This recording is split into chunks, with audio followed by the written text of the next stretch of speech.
Eu queria, evidentemente, cumprimentar e agradecer a presença de todos. Queria cumprimentar também, em particular, a senhora vereadora, com o Pelouro da Cultura da Câmara de Oeiras, que é agradecer a apresentação à professora Margarida Calado, e queria dizer o seguinte: este é um painel em que vamos colaborar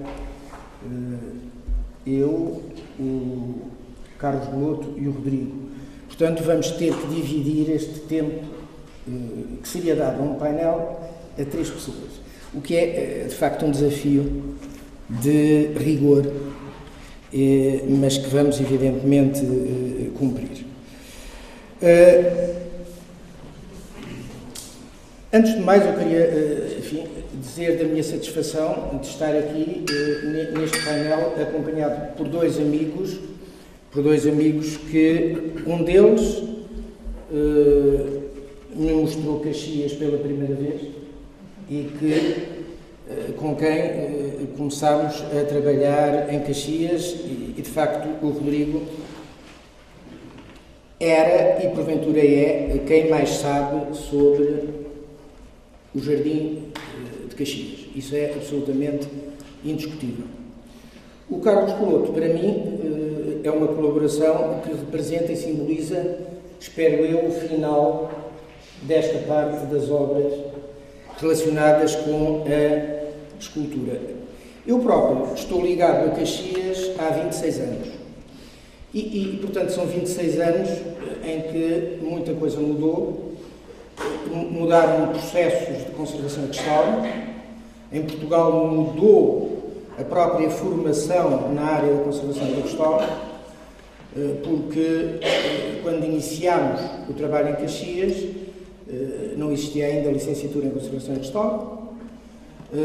Tinham havido alguns cursos de conservadores de museus que funcionaram entre o Museu da Arte Antiga e o Instituto José de Figueiredo. E, portanto, isto para vos dizer que, uma vez que me é pedido que faça um pouco a história do que tem acontecido em Caxias ao nível da conservação e do restauro da escultura e do jardim, eu diria que começámos por realizar o trabalho possível juntando a colaboração de alunos dos cursos profissionais de conservação e restauro, que entretanto funcionavam porque tinham sido criado um gabinete no Ministério da Educação chamado GETAP, que eu próprio fui especialista nesses anos do Ministério da Educação para a formação dessas escolas, e nessa altura criaram-se escolas em Lisboa, a Escola de Ciências do Património, o Instituto Reino Dona Leonor, criou-se a Escola de Sintra, que ainda existe, criou-se em Estremoz uma escola relacionada com o Restauro da Pedra, a Cooperativa Árvore no Porto tentou, mas não chegou a concluir nenhuma dessas escolas e, portanto, dizer que, no fundo, houve uma longa caminhada neste sentido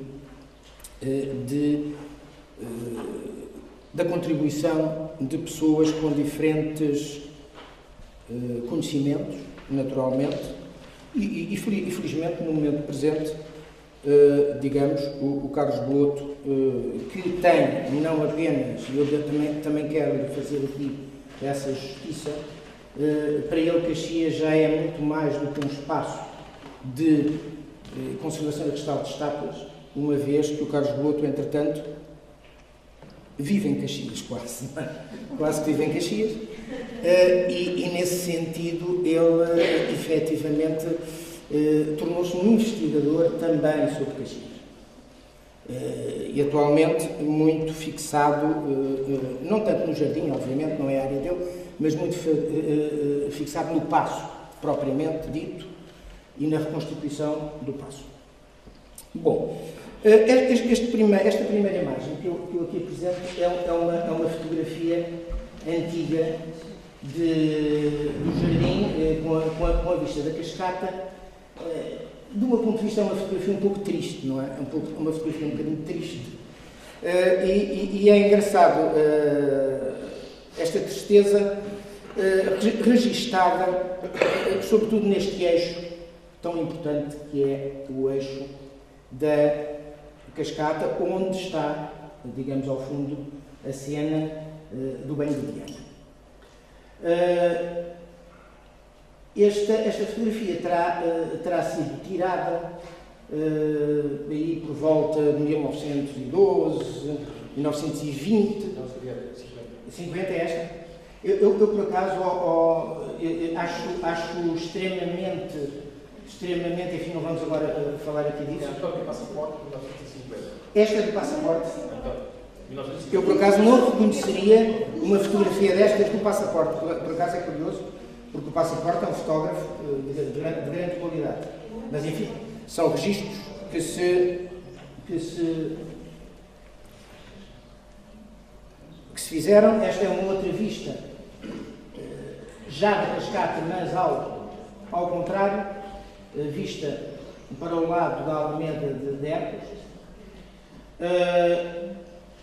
A questão aqui principal, do meu ponto de vista, deste restauro de Caxias, e não é apenas restauro, é muito, também do meu ponto de vista, a valorização do património de Caxias.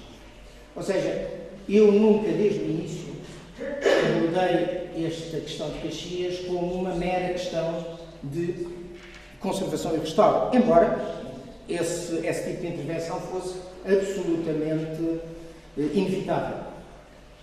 Para mim, de facto, a questão de Caxias é uma oportunidade de reconstituir uma quinta.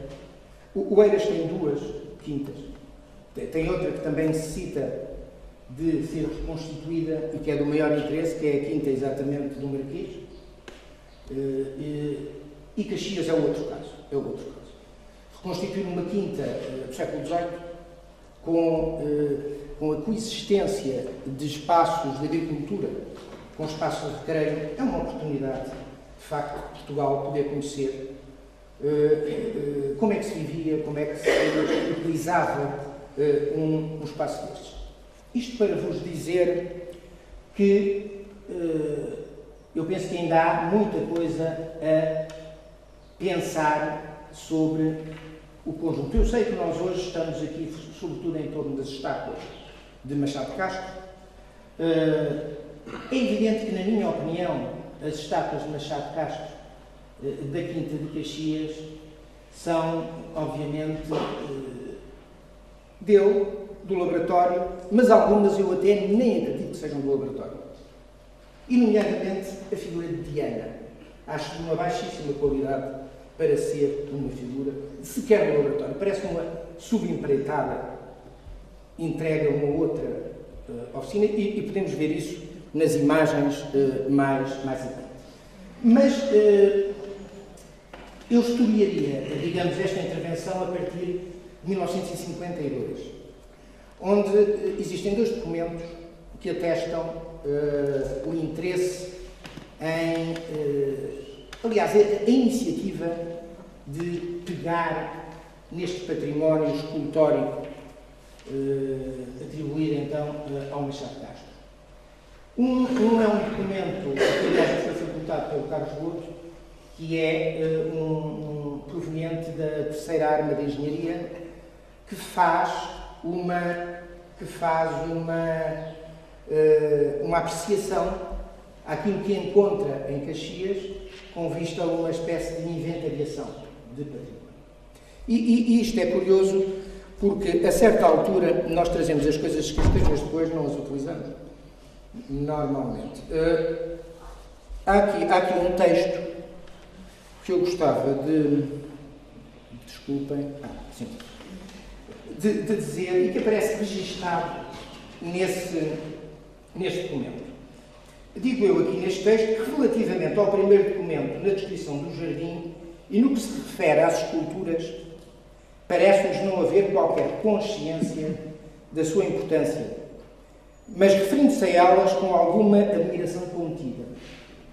e citamos: por entre canteiros e em lagos apropriados, encontram-se 4 lagos com bordos de fina e trabalhada cantaria, tendo ao centro outros tantos grupos de criancinhas em variada postura, e mais outros 2 lagos com bordos de pedra tosca e no centro uma figura de criança abraçando um peixe. As figuras são todas de barro cozido, mas de execução e desenho apreciável. No lago de pedra tosca, ao fundo da cascata, há um grupo de 3 figuras. Mais 3 figuras mitológicas adornam o corpo da cascata e 4 lhe enfeitam a base. Todas estas figuras são de barro cozido, mas bem delineadas e executadas. É evidente que o Ministério da Guerra tinha recebido, em 1909, no ano anterior, Dom Manuel II tinha assinado um decreto que permitia a separação desse património da coroa e a sua divisão por 2 ministérios, portanto, o da Guerra e o da Justiça.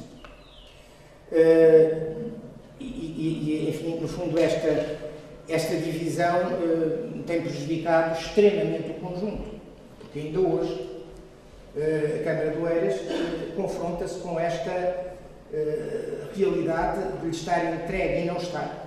Porque tem uma responsabilidade, mas não tem a posse plena do património.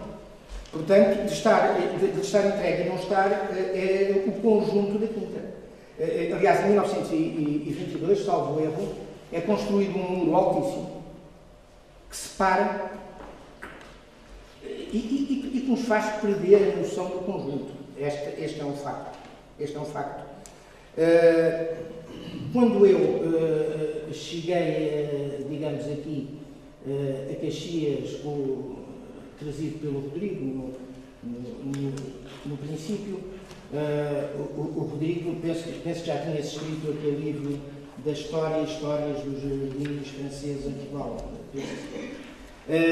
E nessa altura, obviamente, quando eu contactei com estas imagens, com estas parterres, com todas estas coisas, surgiram imediatamente referências múltiplas das vilas italianas, não é? A Vila Aldobrandini, a Vila Barbário, Stourhead, que a Luísa Castelo Branco há bocado aqui falou, o Groto de Stourhead. Aliás, interessante que o Oeiras tem um património escultórico e paisagístico ao nível destas 2 quintas, que eu acho que tem um interesse ainda acrescido de se poder relacionar com extrema facilidade com o património artístico ao nível da escultura e ao nível do paisagismo europeu. Basta irmos aqui à Cascata dos Poetas.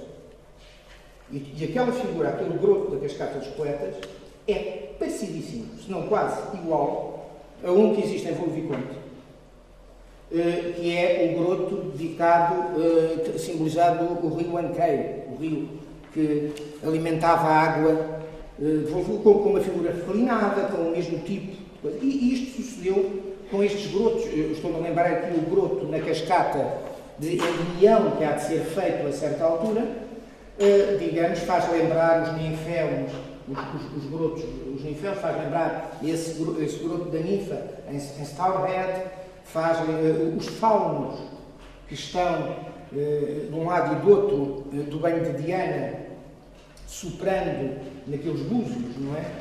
Faz lembrar os faunos que estão em jardins na Alemanha, tocando flautas de pan, mas nas mesmas circunstâncias, sob esta pedra de rio, toda ela muito, por assim dizer, carcomida, etc. Portanto, eu diria que não há dúvida absolutamente nenhuma que Caxias relaciona-se extremamente com o património, digamos, europeu. Estão a ver estas imagens, são fotografias antigas. Aquela é uma fotografia antiga, logo na altura estamos em provavelmente 90, 91, quando fomos ao jardim. Lembras-te como aquilo está? Já foi uma obra de limpeza, etc. Já está.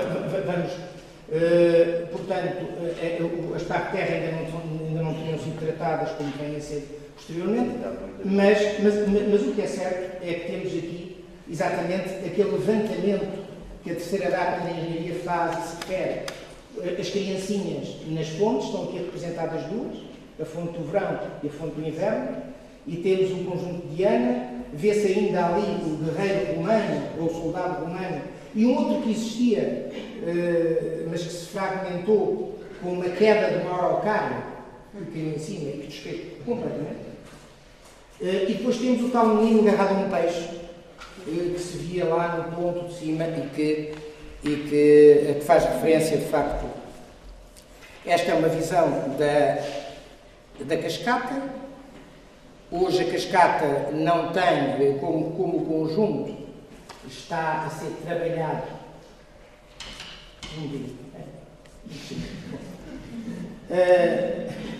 Esta maneira que eu vou o que é que aconteceu? Aconteceu que o Exército, efetivamente, os altos estudos militares ocupam as instalações e começa a haver aqui um problema técnico, que é pintar por cima das estátuas. Há um desejo, e eu, uma vez que me é dito que estamos a 10 minutos, vou ler para ser mais rápido. Vou ler para ser mais rápido o que é que no fundo aconteceu. É um facto que a presidência da Câmara Municipal de Oeiras e as suas chefes superiores, desde o final da década de 80 até ao presente, sempre manifestaram interesse e sensibilidade no sentido de preservar e aproximar o património construído dos agentes formativos e da população em geral. A partir de 1988, o conjunto monumental de Caxias beneficiou desta sensibilidade e iniciaram-se de forma praticamente ininterrupta os trabalhos de conservação e restauro de que nos ocupamos nos últimos 24 anos, em particular os consentâneos com a reabilitação da estatuária atribuída a Joaquim Machado Castro. Centrado nesta reabilitação de uma estatuária muito fragmentada pelos efeitos do processo de salinização do mar, cozido em contacto permanente com as águas pluviais, e da fixação na sua superfície de fungos e líquens provenientes da muita vegetação que descontroladamente se desenvolveu ao redor das esculturas, mas igualmente pela presença do cimento e barras de ferro que foram oxidando, inadvertidamente aplicadas na tentativa de restaurar, que paradoxalmente, como já referimos, se revelaram um fator de aceleração de destruição e, em alguns casos, perca irreversível de algumas obras. Em 1989, a Câmara Municipal de Oeiras estabeleceu um protocolo com a Escola Profissional de Ciências do Património, pertencente ao Instituto da Ana Dona Leonor, escola que então formava as áreas da museologia e da conservação do vegetal. Portanto, são aquelas escolas profissionais a que eu fazia referência há bocado, criadas no âmbito desse gabinete que era o Japão. Essas escolas profissionais, havia aqui muita coisa que eu gostaria de dizer, e nomeadamente aquelas fotografias que eu tirei em Volviconte, são perfeitamente arquétipos para a composição das fontes, não é? Portanto, em pedra, em Volviconte, em barro cozido, em Caxias, e depois esta semelhança que encontramos, esta analogia que encontramos, sobretudo para mim a melhor das fontes é a fonte da primavera. É aquela que, de facto, aquela figura, aquela menina com a rosa, com o cabelo apanhado, da fonte da primavera, encontramos imensas referências a meninas idênticas penteadas desta maneira, e ainda ontem falámos de Van Loo, por exemplo. Há uma gravura, há um conjunto de gravuras que Van Loo realizou, que foram depois abertas por um gravador, para a Madame de Pompadour, relativamente ao Palácio de Bellevue, em que os meninos, que são alusivos à escultura, à pintura e à arquitetura, são perfeitamente idênticos a estes que estão em Caxias. É, aliás, interessante verem isso na internet ou de outra forma. A questão central aqui do banho de Diana. Temos a maquete feita por Machado de Castro e temos o banho de Diana real colocado. Aqui passa-se, do meu ponto de vista, o aspecto mais grave do ponto de vista do património escultórico de Caxias. É que o banho de Diana não tem a qualidade, de facto, que tem essa. Aliás, tem pouca qualidade. Eu iria dizer, há pouco falava com o José Manuel Fernandes ali embaixo, e eu quase cometeria esta heresia.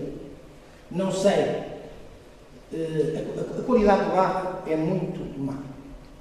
Há muito barro que foi colocado misturado, aliás, cimento foi colocado misturado com hematite para completar coisas que são com certeza relativas a uma má cozedura do barro, etc. Se não seria preferível, vou terminar, se não seria preferível, de facto, pegar nesta magnífica maquete e fazer uma scanagem digital e ampliá-la para a sua escala natural e colocá-la lá, em vez de... Claro, os conservadores, os historiadores dirão, mas aqui estou a falar, fora disto, estou a falar no plano meramente artístico.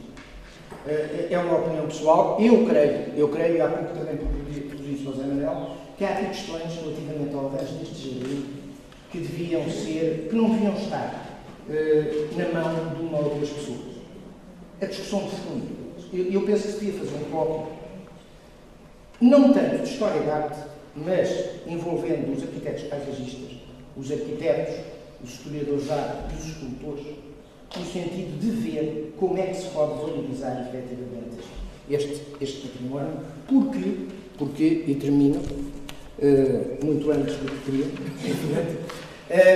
e termino dizendo o seguinte, há questões importantes, há, por exemplo, à altura, a questão das caracteres de luz, que não deixam ver as fontes.